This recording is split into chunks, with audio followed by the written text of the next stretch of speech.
जय श्री कृष्ण। स्वागत है आप सभी का मेरे HS भारद्वाज यूट्यूब चैनल पर। मैं हरिओम शर्मा आज आपको कुछ महत्वपूर्ण जानकारी दूंगा। इस वीडियो के माध्यम से आपको पुत्र प्राप्ति से संबंधित कुछ जानकारी प्राप्त होगी और यह आपके जीवन में उपयोगी भी है। आपको इससे लाभ भी मिलेगा जो टॉपिक मैं आपको बताने वाला हूँ। देखो, पुत्र प्राप्ति के लिए कई बातें अति आवश्यक हैं और इनका जानना भी आपके लिए बहुत ही जरूरी है।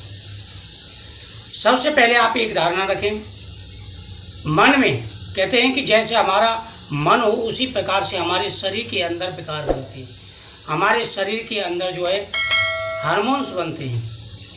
तो हमारा सबसे पहला जो होता है मन का विकार होता है। मन के अंदर आपके में एक ही दृढ़ निश्चय रहना चाहिए कि इस बार हमें पुत्र की प्राप्ति अवश्य होगी। थोड़ा सा भी संशय नहीं होना चाहिए। इसका भी बड़ा महत्व देखने को मिला है।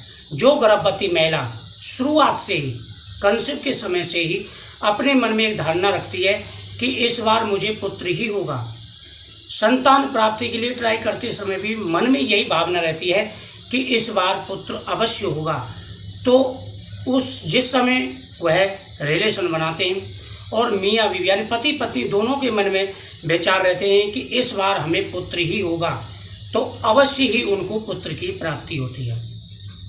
इस बात का विशेष रूप से आपको ध्यान रखना है और ये काफ़ी हद तक सही निकला है। पुत्र प्राप्ति के लिए कई बातें अति आवश्यक हैं। कुछ गलतियां ऐसी हो जाती हैं जिसकी वजह से आपको पुत्र की प्राप्ति नहीं हो पाती। एक चीज़ का ध्यान रखेंगे कि जिनके पहले से कन्या हैं, देखो लड़का लड़की माँ बाप के लिए दोनों समान होते हैं और सभी लोग जानते हैं। बहुत से लोग कमेंट करने लग जाते हैं, इसलिए ये चीज़ें सभी जानते हैं, सारे लोग बेवकूफ़ नहीं, सभी जानते हैं कि लड़का लड़की दोनों समान हैं। लेकिन जिनके घर में 2 लड़कियां हैं, 3 लड़कियां हैं, आप उनसे पूछ सकते हैं कि उनको पुत्र की आवश्यकता है या नहीं है।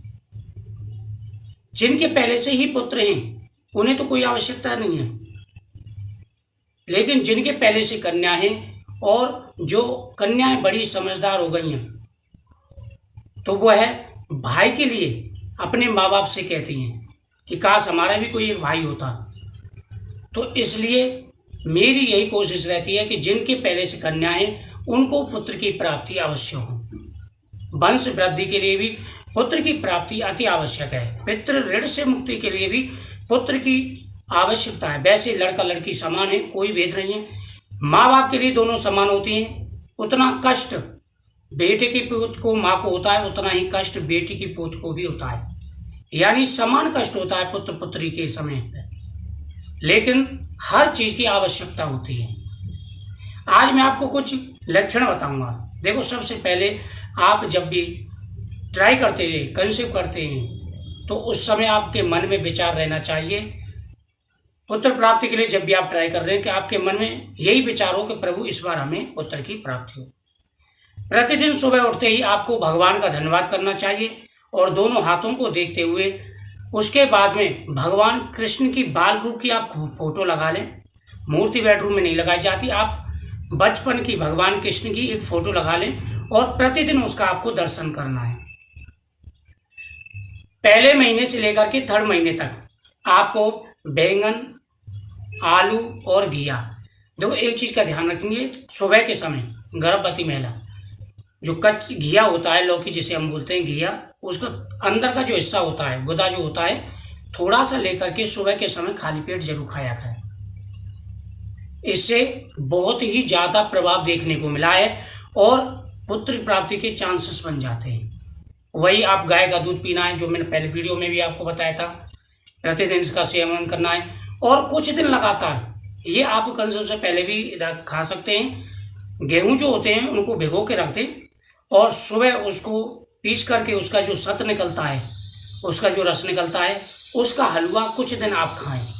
जैसे 15-20 दिन लगातार खा लें आप दूसरे महीने पर, इससे बहुत ज़्यादा प्रभाव पड़ता है। एक केले का नियमित रूप से आपको सेवन करना है गाय के दूध के साथ में। और अब मैं आपको सिस्टम बताऊंगा कि क्या है। देखो, सबसे पहले आप सुबह सो करके उठते हैं, तो सबसे पहले अपने चेहरा को देखिए। आपके चेहरा पर वैसे तो सुबह उठते ही सबके चेहरे पे थकावट होती है, लेकिन एक अजीब सी थकावट होगी आपके चेहरे पे, जैसे बिल्कुल थका सा चेहरा होगा, या आपको चेहरे पर बिल्कुल झाइयाँ सी नज़र आएंगी, और ऐसा महसूस होता है जैसे आप कितना जो है आप कमजोरी है शरीर के अंदर, वो चेहरे में आपके रौनक बिल्कुल नहीं रहेगी। तो ये पुत्र की निशानी होती है।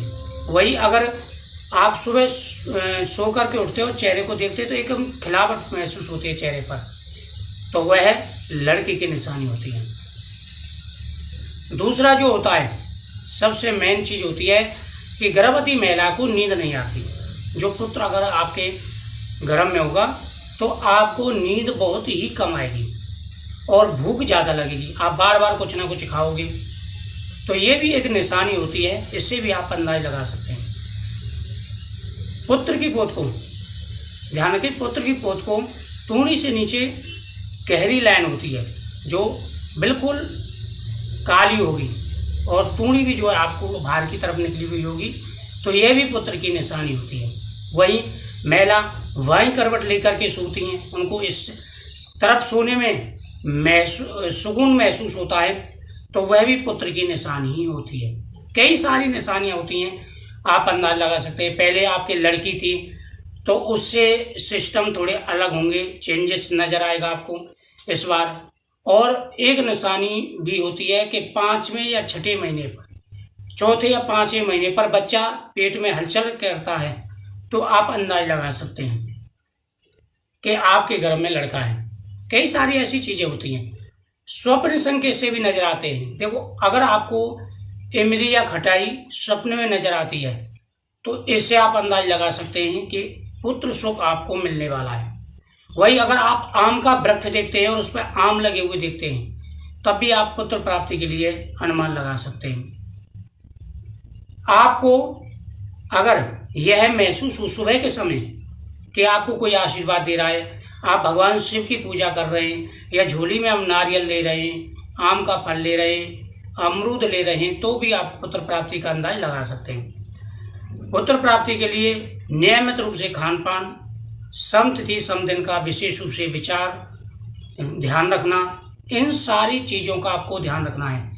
यह सारी चीज़ें बहुत ही महत्वपूर्ण होती हैं। जरूर नहीं है कि जो स्वप्न में आपको बता रहा हूँ उस स्वप्न से लड़का ही हो, पूरी तरह सही भी नहीं बैठ सकता है, 90% से बैठेगा, 80% से बैठेगा। लेकिन मेन जो चीज़ है, पहले महीने और दूसरे महीने पर ही आपको विशेष रूप से ध्यान देना है। उसके बाद कोई फायदा नहीं है खान पीन का। विशेष रूप से संतान प्राप्ति के लिए जब आप ट्राई कर रहे हो तो उस दिन समतिथि समदिन का, इन चीज़ों का विशेष रूप से आपको ध्यान रखना है, तो निश्चिंत रूप से आपकी मनोकामना पूरी होगी। तो मुझे उम्मीद है आपको यह जानकारी अच्छी लगी, तो वीडियो को शेयर जरूर करें। जय श्री कृष्ण।